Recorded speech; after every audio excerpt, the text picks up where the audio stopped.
time for Christmas fun at Braley Care Homes. So we have Chris Braley, the owner of Braley Care Homes, here to tell us about it. And you look ready. You got your Grinch sweater on. My Grinch, that's right.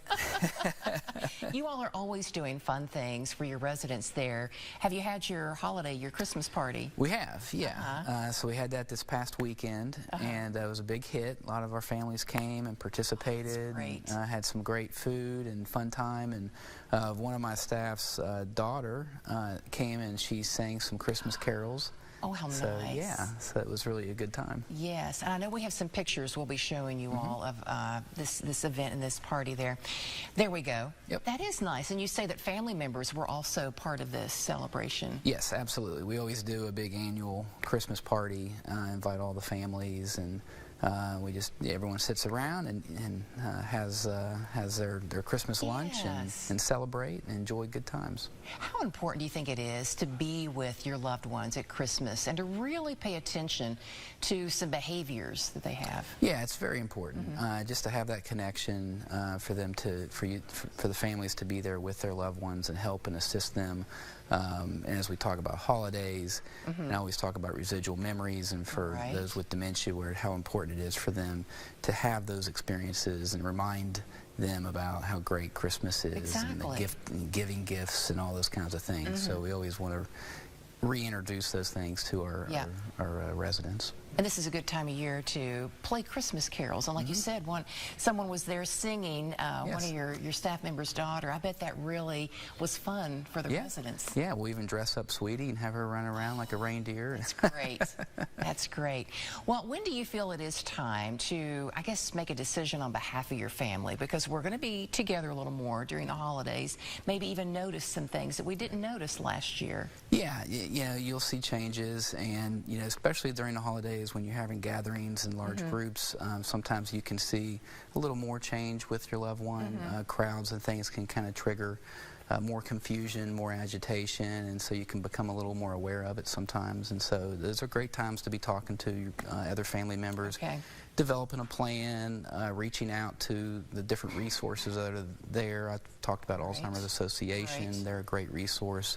And I always recommend to go see a neurologist and have some testing done so you can kind of definitively have a better idea of what could be going on, and then develop a plan after that. Get that plan going. And speaking of resources, you have something on your website. Yes. Talk about this and how it can help people. Yeah, so on the website right there you can see we have two different kinds of assessments. It's a behavior profile and then a family assessment. And they work in conjunction. And so if families go in, they can fill those out. That information gets sent to me through an email, and then I kind of review it, and then I can give them a call and kind of talk with them about that assessment. And it helps. It's not a diagnostic tool, but it does allow to bring some insight on what they're seeing with their loved one, and then I can help guide them on what maybe the next step would be. Right. Yep. And I bet you've noticed over the years with people, I guess it's comforting and reassuring to talk to someone like you and someone say, okay, this is normal, but here are some things we can do.